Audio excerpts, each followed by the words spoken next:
Noticias de la historia. Noticias de una época. El pasado y el presente se conjugan en Memoria Segnan.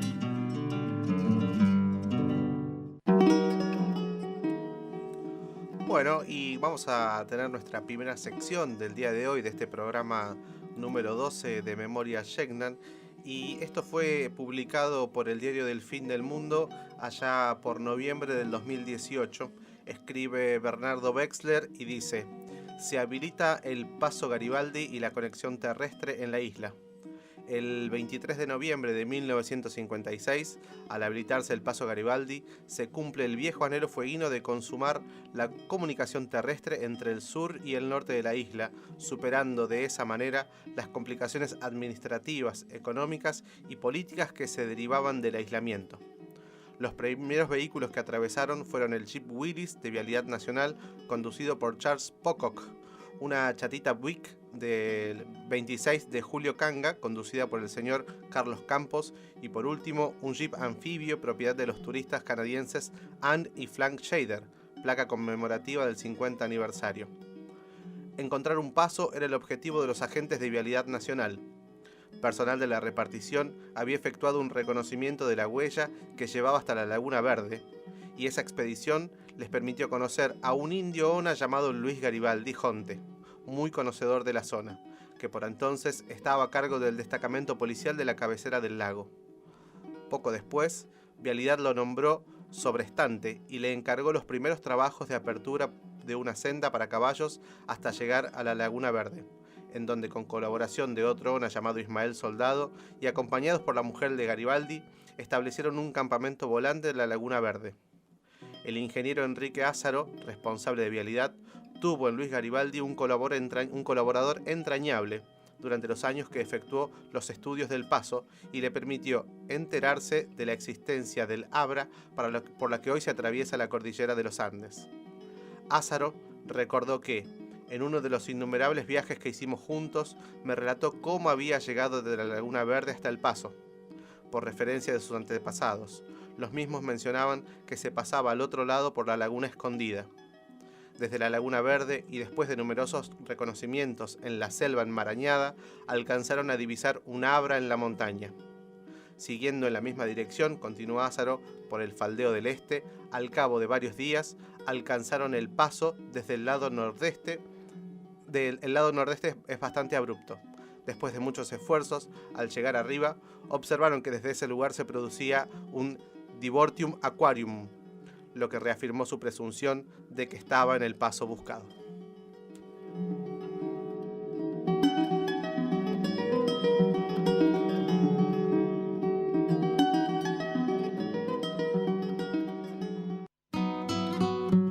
Te invitamos a conocer a fueguinos y fueguinas que dejaron huella.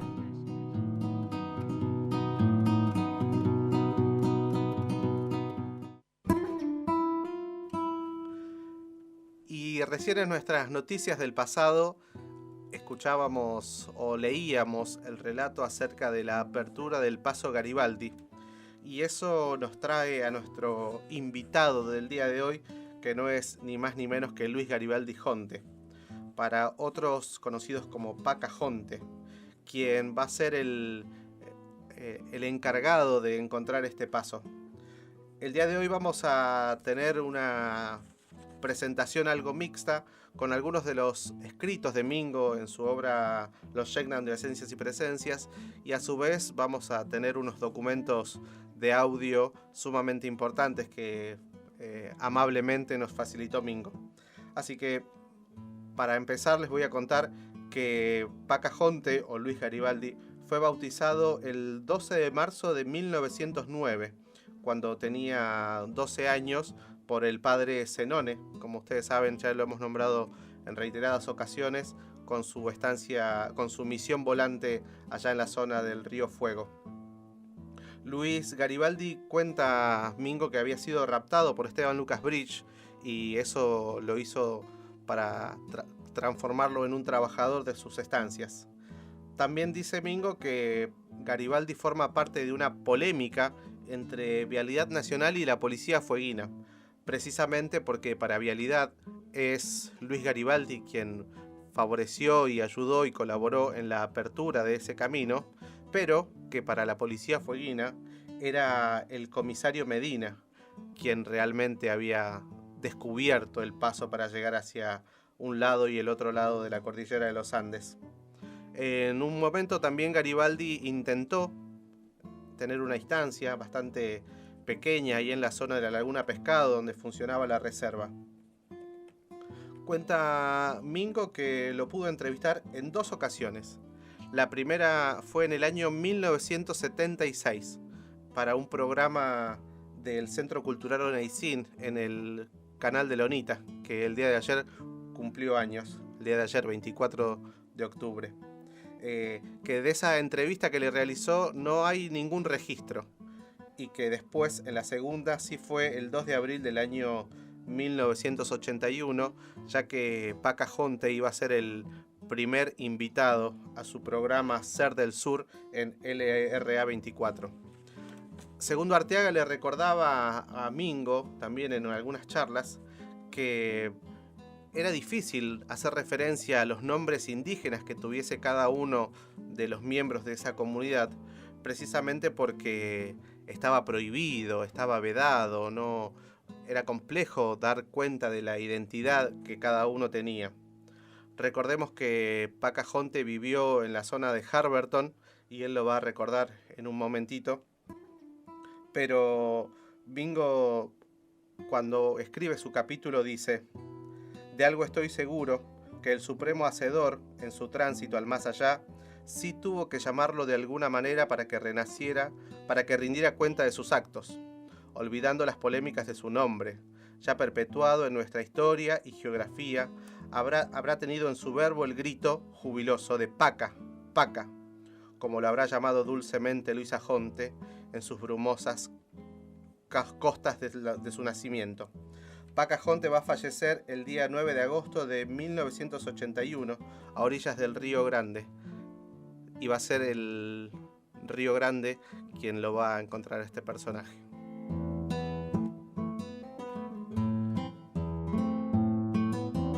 ¿Cuál es el conocimiento que tiene Luis Garibaldi acerca del origen de su apellido?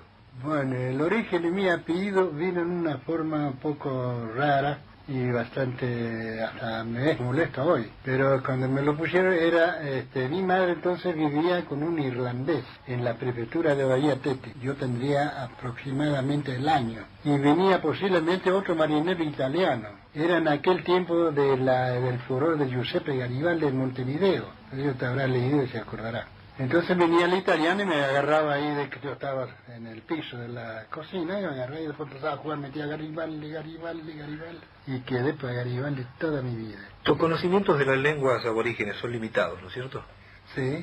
Sí, pero me interesa que vuelva a decir cuál sería su nombre en Haush. Bueno, en Haush le dije Paca, ¿no? Paca. Paca. Esa es palabra Haush. Ahora, ¿qué significa Paca? No sé. El idioma Haush, yo con mi abuela cuando tenía todavía 7 o 8 años, conversaba con mi abuela. Pero hace más de 60 años que no lo hablo, no recuerdo casi nada. Con la Ni práctica algunas se olvida. palabras. Además, supongo que aquella época, cuando había yugoslavos aquí, ingleses, escoceses, en cierta medida uno tenía que adecuarse un poco a las otras lenguas para poder entenderse con ellos. Claro, claro.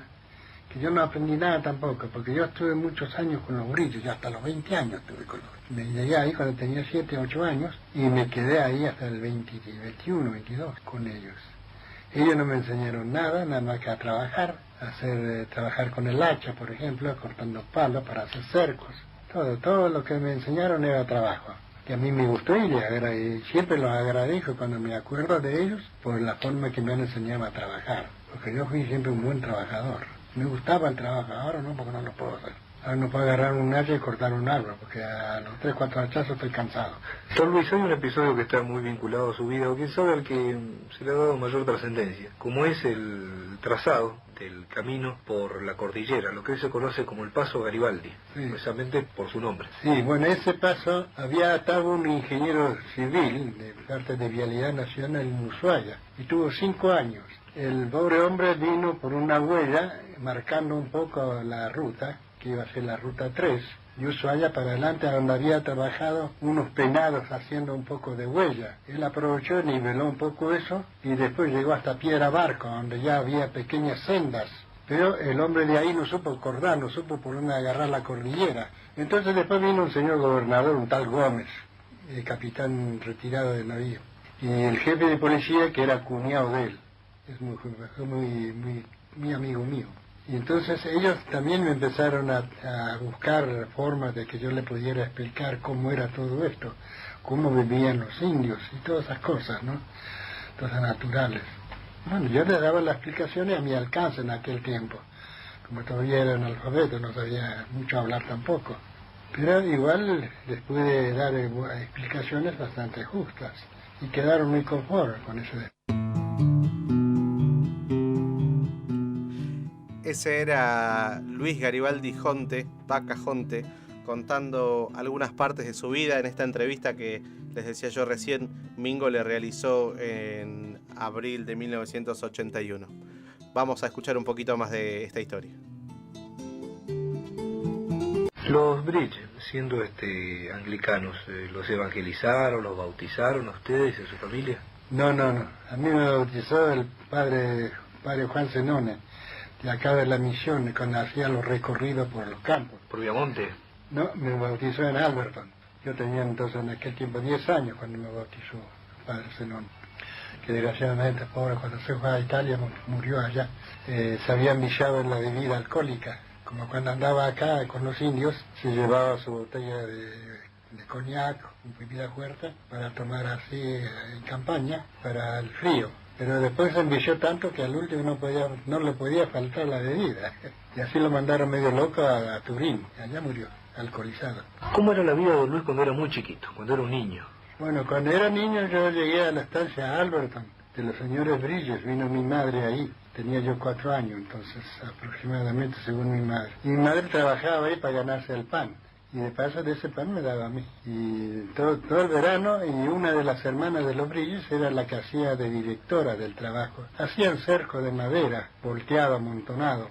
¿Quién era Berta Bridge? Hasta que no pasaran las ovejas. Y ahí le daban, por ejemplo, un poco de azúcar, un poco de galleta, a veces le daban un poco de pulenta, y ella lo sabía cocinar en un lata y comíamos pulenta con azúcar. El azúcar no era mucha la que nos daban apenas para endulzar un poco la pulenta. Carne teníamos que rebuscar, animales muertos, buscaba a mi abuela especialmente. Iba a los chorrillos, a los pantanos por ahí, encontraba animal muerto, empantanado, y lo sacaba y le sacaba el cuero entregaba a los dueños de la estancia, y la carne la comíamos nosotros. A veces un poco más pasada que buena.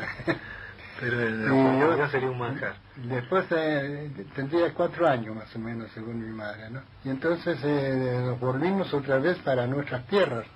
Pues yo nací en Cabo San Diego, en la punta más austral de la isla, Tierra del Fuego.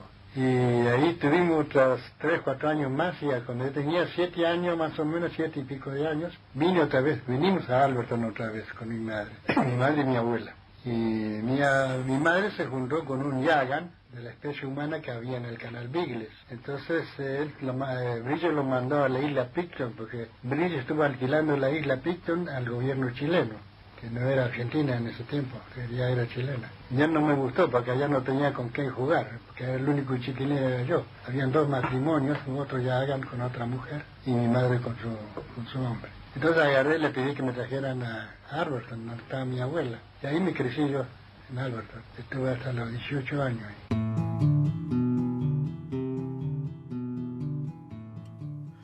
Ese era Garibaldi Jonte contando parte de su infancia, su bautismo y distintos momentos de su vida.